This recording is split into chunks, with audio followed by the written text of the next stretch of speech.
I was born 2.2 miles from Jack's house. So I've known him where he lived about all my life. And we're going to get to tell some stories about how each one of us had a relationship with Jack. But I'm going to tell you a few things I want to accomplish as a goal today. One, we want to celebrate Jack's life. He was a great man. We all know that. We're going to tell some stories, horsemanship stories, some friendship stories. But the other thing, and it's so good because Jack was such a teacher, is I want us to get some things that we learned from him. And we'll share that a little bit later. But the other thing is, how do we get through the grief? And that's a part of it. You know, this is the third Saturday in a row I've done a funeral. People die every day. And we've got to learn how to get through grief because we're going to be dealing with it. One of the things I did, thank you, Debbie, for bringing that. We passed out one word that describes Jack. And here's my goal. If there happen to be somebody, there's going to be people, we're Facebook Living this, people that never met Jack.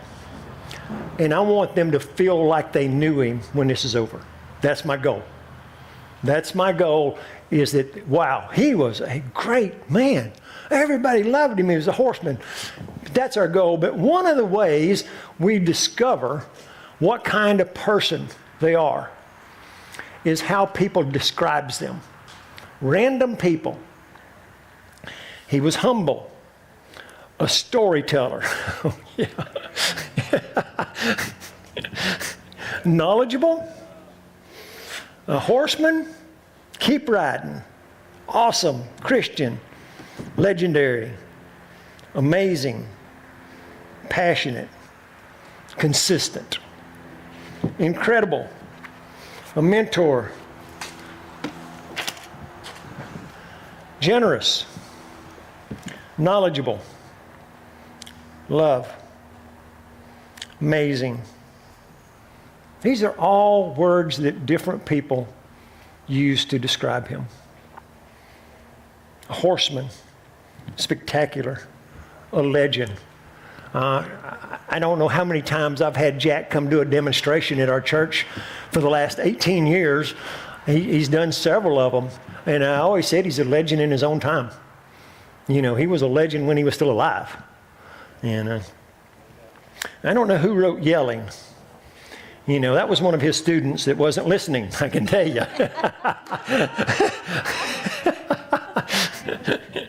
A Christian, patient, intuitive, inspiring, and outstanding. And I know I've got a little bit different of a relationship than most of you've got, because I never took a lesson with Jack, but he taught me a lot. But he was my friend. He came to our Bible study classes. And that's a little bit of a different relationship. And we're going to talk. I'm going to ask Debbie and Nancy to come up. They're the ringleaders of this thing. I'm just the facilitator. They're the ones that's got all the training stories. So just tell us a little bit. The three of us just bang back and forth. We've got a camera right there. So come on over here.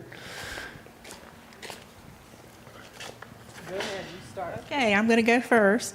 So I met Jack 33 years ago. My friend, mutual friend, Bud Boyette, who happened to be a childhood friend of mine and my husband's, was acquainted with Jack and had started reining and breaking horses. And so someone owed me $600. And instead of paying me that debt, they offered me this 2-year-old filly. And like a fool, I'm like, well, you know, why not? Well, then it turned out my husband talked to Bud, and Bud said, bring her over, you know, and I'll start her and all that stuff. That's when I met Jack. And that's when it started. I went to a clinic. I think Debbie went to a clinic too. Went to a clinic, and I was terrified. Because I'm like, this person's a legend. He's done it all. Another friend of mine said, no, at one time he didn't know how to ride. And I go, oh, that's not true. No, there's no way. He came out of the womb ready to go. So anyway, I went, and it was horrible. I couldn't get the correct lead. The horse was young, but he took a liking to the horse and to me, and so I stuck with it and eventually went in Green Rainer, and we had a goal, and that was for me to graduate before I draw Social Security, and I did. And so it just went on. We were best friends, and he was always a mentor to me. I called him if I had a question. He was always there. He would come up and stay at our house, and we went on trips together, and he was just a blessing. That's how I met him. So 33 years, and we both wound up drawing Social Security. So Yes, we did. I met him, and I never did go back and calculate the years, but it's somewhere between 33 and 37. It's been a very long time. And I, too, had a young horse. Should never have had a young horse. Didn't have horses. Didn't know anything about him, but he was pretty, really pretty. And he was a black and white paint. And I was like, oh, look, this is advertised. I'm going to go do this. And then I called him and said, okay, so I've never ridden the horse. He's 3. He's a little on the slight side, but I've done a lot of groundwork with him. And of course, Jack, what did he say? Bring him. And I was like, okay, are you sure I'm going to be way behind everybody else? No, just bring him. And I did, and he worked with them, and it was an unbelievable experience, and it was just the beginning of a long journey riding horses. And the horse was never intended to be a reiner, though he made it as much of a reiner as he could. And one day he said, okay, we're going to go to a reining. And I said, okay. It was the February Classic. We pull in, there's 400 horse trailers, there's all these fancy horses, and it was like, oh my goodness, what have you done to me? And then that was the beginning of the journey. It was an experience, learned a lot. He told me to go and scribe for the judges, to learn even more of what they're looking for, and he just gave unbelievable wisdom all throughout the journey of being a trainer for me and being a friend and a mentor. I hope you don't mind. I'm going to sit down in between. I had a knee replacement, and then I fell Wednesday and hyperextended it, so I'm going to stay off of it as much as I can. But my first thinking is I live just a little over 2 miles, 2.2 miles. I actually checked it this week from Jack's house, and then it was 1.1 miles to Peace Valley Ranch. How many of you knew about Peace Valley Ranch? Ed Rogers and Joker Traveler. That was the team back then. Traveler was the high sign before high sign. I mean, they had to retire him because people wouldn't go to the app shows. And the App Association wasn't that big back then, and Ed Rogers became president of the App Association. Well, that was 3 miles from my house, and they had a 4-H horse club. Well, here's this 14-year-old watching this 31-year-old Jack Hennig ride horses. And that was kind of course, you can't teach a 14-year-old nothing. I didn't care what he could do. But I actually had the pleasure of roping some calves off a Traveler one time, and that was probably the highlight of my horse career with them. But we're going to open mic. You just tell your stories. They're going to run mics. I'm going to sit down. Just hold it close to your mouth. Thank you. And we know you have stories. So raise your hand and we'll come and let you talk about them. Raise your hand for the next one so we can get the next mic ready. One thing that Jack told me when I got my new horse 6 years ago was I was saying how great the horse was because you could saddle him up when you haven't been on him for a year and he won't do anything. You just get on him and go. I says, but what he will do is when I saddle him up and put him in the round pen, he bucks. And Jack said, don't lunge him in the round pen with a saddle on because that's going to teach him to buck with a saddle. So that was the best thing he ever did for me. So I knew Jack and was really involved with Jack in youth. I'm a 32-year 4-H leader with the state of Florida, University of Florida. And when I first saw him live, it was him and Bud Boyette, and they were doing demonstrations for the judging competition at the state fair. You could count on seeing them every time we went. they were doing a reining class, and they'd bring another couple, and they'd put that class on. So that was when I first saw him live. And then I had a boarding training operation, and I had a lady that showed up there, and some of you may know her, Janine Ryan. She was crazy about Appaloosas, and the next thing I knew, she was talking about Jack. And I went up to Ocala and saw him with High Sign at a festival of some sort at OBS. They were having some kind of a festival. And so I got to chat with him a little bit. And then I had acquired a Go Man Go horse. So it's really not a reiner, but he got me started. And I used to call him and talk to him before I got him where he was ready to go to a trainer. And people used to ask me, how the hell did you get that man on the phone? We called him morning, noon, and night. There were no cell phones then.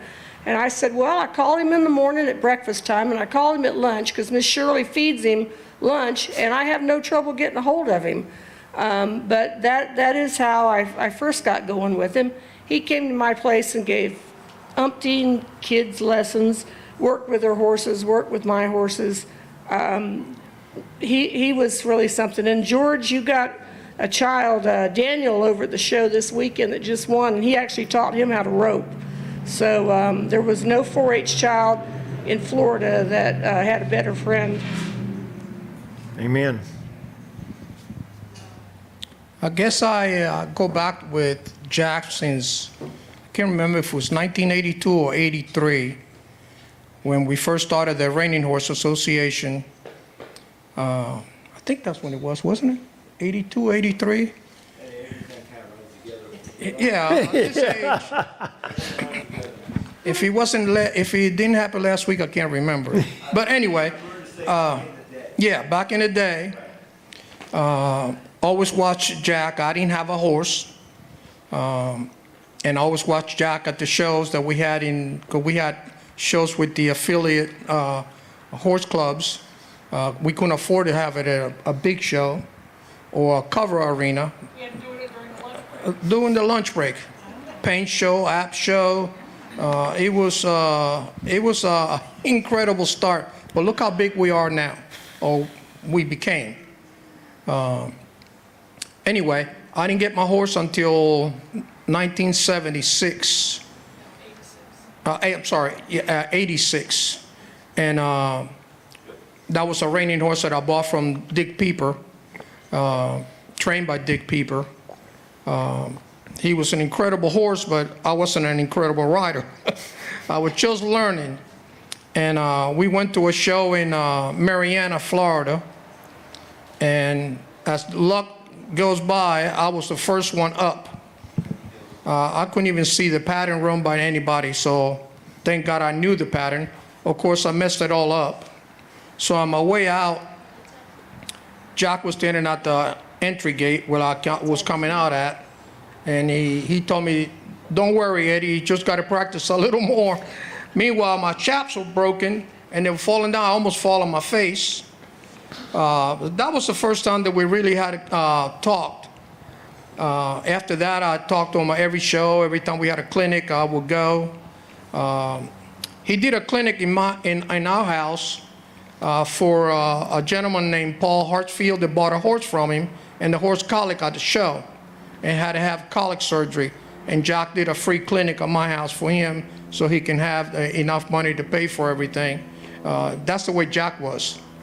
He needed the money, but he still donated all the proceeds to him. That's the kind of person he was.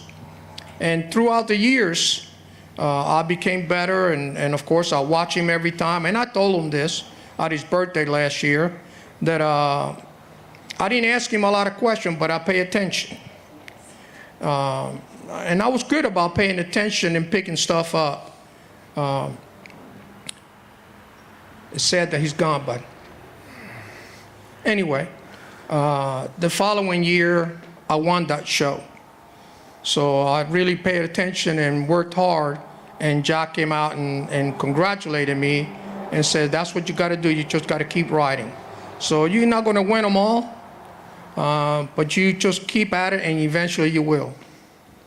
Anyway, that's my story. And you're sticking to it. Yeah. Y'all keep your hands raised up so we can keep a mic at you. Yeah. I know some of you here, some I don't. My name's Marvin Stone. This place goes way back for me. I started right out here in a pair of penny loafers and Sansa pants, and that's no joke. Let's go for a trail ride. Are you kidding me? I did. I went for a trail ride and ended up on my ass out there, knocked out. I was knocked out. Knocked out. That's my horse. That's the start of my horse story. And in some ways it got worse. Then it got really good. Went to a clinic of his, and here we go. Same thing. But my story is I was chasing the buckle. And Marvin, we got to go to Dixie National. They got a big horse show out there, and we got to go out there, and we got to go for it. I said, okay, fine. Well, the bottom line, I found out later that he had a horse that needed to get some points, and he needed to go out there. What he needed to do, it was a ride. I was his ride, okay? That's what I found out. But, I mean, he was my man. I really didn't know what I was doing, but he was my man, So, typical Jack, let's leave early if we're going to get out there now. Let's leave early. Yeah, well, Marvin got this horse coming on training, these people don't know. We leave at 2 o'clock in the afternoon. Well, that's not a good time to leave because I get out, I drive. We get out to Dixie National. I said, I don't know anything. I said, Jack, what hotel we got? Now I woke him up. You got to understand that. I said, what hotel we at? We're here. Oh, Marvin, you didn't get a hotel? I said, no, I didn't. I thought, you're in charge. I'm not. Hell, I'm just here. He said, oh, drive up here. I always stay here. They know me. Don't worry about it. They know me. Now, this is Dixie National. This is a big horse show, guys. I mean, you got to make reservations, okay? I pull up. I get out. I go in. This one young girl was behind. I says, hey, I'm Marvin Stone. You have a room. She looked at me like I was, what? I said, yeah, I need a room. She went, there's no room. We've been sold out for months. This is Dixie Nationals. I said, well, I don't know what to do. I come up here with my trainer, and another town? Is there someplace we can go? She said, oh, man, this thing's been sold out forever. Because they had Dixie National was a quarter horse show, and then they had an Appaloosa show right after, and it was a huge, huge show. I look up behind this young girl. There was a mural on the wall, and it was Jack riding a horse. I said, well, I don't know. You see that guy right there in that mural? She said, oh, yeah. Oh, yeah, I know him. I said, well, he's sleeping in my back seat, for God's sake. Did you have a room? Not only did we get a room, we got a suite. It only had one bed in it. I look at Jack and said, Jack, you go ahead. I'll sleep on the couch. I'm good with that. But at that show, I realized at that show what a legend this guy was. He was the real deal. None better. How many world championships did he win? Over 50 on high sign. I mean, who does that? Who does that? This guy could ride a monkey. And you know what? I think he'd rather ride a monkey. He was the cowboy that would take the horse that nobody else wanted, and he'd go out and show him. All these other cowboys, these trainers, they will, and he'd go out and get it done. And it may not look pretty sometimes, but he got it done. He's a legend. No doubt about it. I'm blessed to have been associated with this man. He's awesome. Thanks, Marvin. Very few were ever the horse trainer he was and a cowboy. Yep. The guy could rope a calf and rope a steer, let me tell you. Well, that's another. I got another story about that. You want to hear it? I could tell Who's next? We got one over here. Oh my God. And we all have to remember that the one thing he said he wanted to do when he got to heaven was rope cows again. Yes, and to calf rope specifically, because that was his love.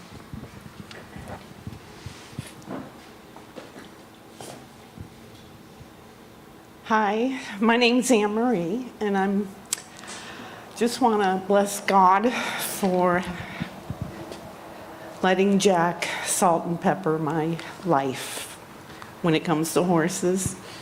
I first met Jack at Cowboy-up Ministry when we were at Lithia Pinecrest, and I saw his first, and this was back in 2013, and I watched him in amazement when he did his demo.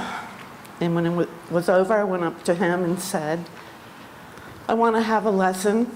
I don't have a horse, but I want to have a lesson. And he said, give me a call. We'll schedule something at Winding Trails Ranch.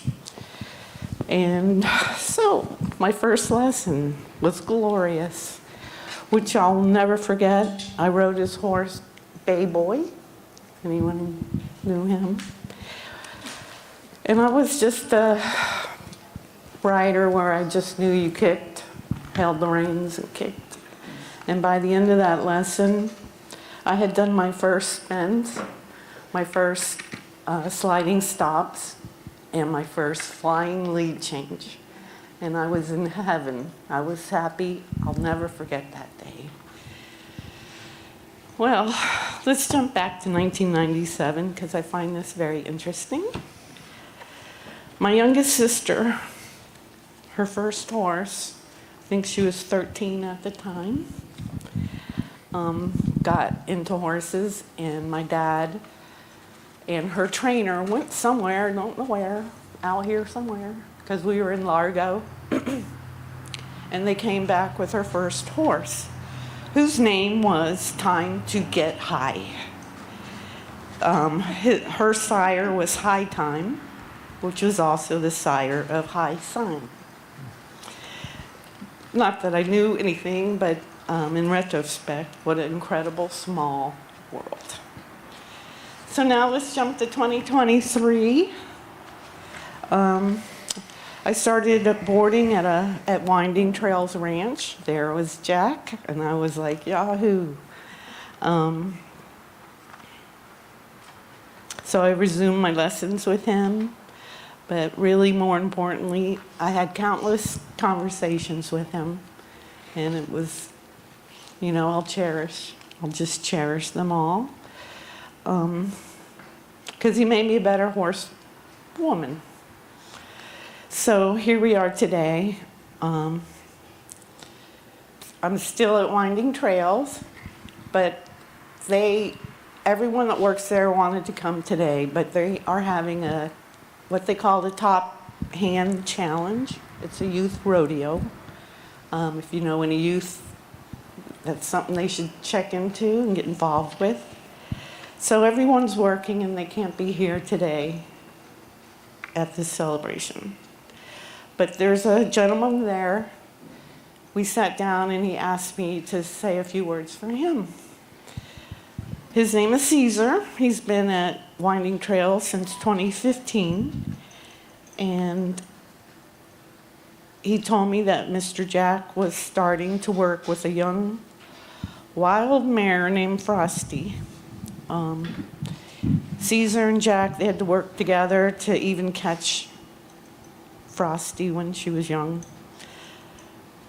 And Caesar learned so much about horses from Mr. Jack. Now, after all the years of Mr. Jack riding Frosty, she comes right up to the gate, puts her nose into the halter, and is just excited to go into the barn, get saddled up. I watched him ride Frosty, and he was still like butter riding. So, back to Caesar. Caesar says Mr. Jack was a wonderful person and a good friend and taught me so much about horses. So happy to meet a person like Mr. Jack. So sad for me when he was going. We were really good friends. Caesar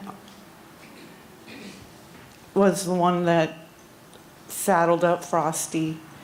But other than that, he got off. But his last ride, he couldn't get off. Caesar remembers, and Caesar helped him get off. And Caesar remembers Mr. Jack saying, I won't stop riding until I can't get on a horse anymore. Caesar will remember Jack the rest of his life. Who's next? My history, I have a loud voice. I don't really need a microphone.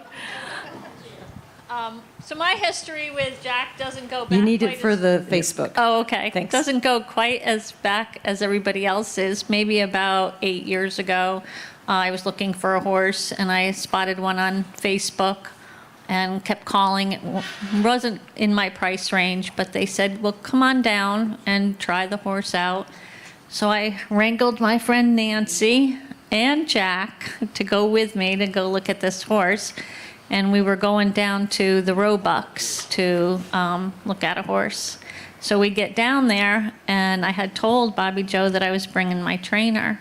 Well, Jack gets out of the truck, and she's like, that's Jack Hennig. And I said, yeah. I mean, I still wasn't quite aware of who my trainer was at that time. And she's like, I didn't know you were bringing Jack. And I said, well, I told you I was bringing my trainer. She's like, I have to make some calls here. So she started making phone calls and made sure that everybody knew Jack was on property. Anyways, we test rode the horse, and Jack rode her first, and Bobby Joe rode her, and then I rode her, and we hung out for quite a few hours after that. They just adored having him there. It was a real special treat. And at this point, I'm trying to figure out what is going on here. This man he's a legend, and he's my trainer. So anyways, we started driving home, and Jack said, if you like her, go ahead and buy her, and I'll go pick her up, and I'll keep her for a couple weeks. And his saying, I don't know if he said it to all the horses, but I'll keep her and get the junk out of her. And he kept her for 2 weeks and probably rode the pants off of her. And then when he delivered her, we were at Ted's when I got her, and then Lily went to Nancy's, and Nancy kept her for a couple weeks. And then I would have my weekly lessons with Jack, and I would never really get to ride my horse. Jack was on Lily more than I was, and my mom at the time, she would say, did you get a chance to ride? I'm like, no, not this time. And then I'd have another lesson, and my mom would ask, did you ride? I'm like, no, he's working with her. So it was a good while before I started to ride her, and I still have the horse, and every day I'm reminded of the story of how I got her. Hi, I'm Kathy Boger. My husband Carl wrote something on Facebook for him. I hope I can get through this. So Carl says, yes, I was told if he ever touched his cap, he was a little bit frustrated with you. By the end of his lesson, Jack had a firm grip on the bill of his hat and wasn't letting go. He says, so far I've never met a better horseman and a genuinely nice man. Thank you. Good job. I don't think I ever heard the word trainer and friend put together more than Jack Hennig. Because not all trainers are your friend. I didn't have you in mind, George. I've been through them all, though. You gotta know that, right? Okay. Who's up? Hi, my name's Kelly. Jen and I, about the same time, started riding with Jack. Thank you, Nancy. Because if it wasn't for Nancy, I wouldn't have. You think you got it, you don't. So, flying lead changes. So I wanted to show trail and get in the Western, the rail class, the whatever I could. But anyway, if you didn't know how to do a lead change, Kathy, we rode together with him over at Ted's. There was a little group of us, Nancy, Jen, I think Tanya was over there once or twice, but boy, looky here. I'd get my lesson in. I did get my lesson. After that, my horse was gone for like 5 hours. He rode Peppy the whole time. And I just sit and watch. But thank God for Jack. I miss him. I know everybody has some good stories. I don't go that far back as a legend, but I won't forget him. Amen. So, my name's John Clay, and Mr. Jack rode horses for my dad in '67 and '68 at West Palm Beach. I think the NRHA wasn't here yet, so the App Association had junior reining and senior reining, and he was taking a horse of my dad's over there. So I grew up looking at all the trophies Jack won for my dad, and when I was about 12, my dad sent me, I didn't go to camp, I went to Jack's. And I spent a week with him, and I got the right high sign. And then fast forward to January '94, and that day, and I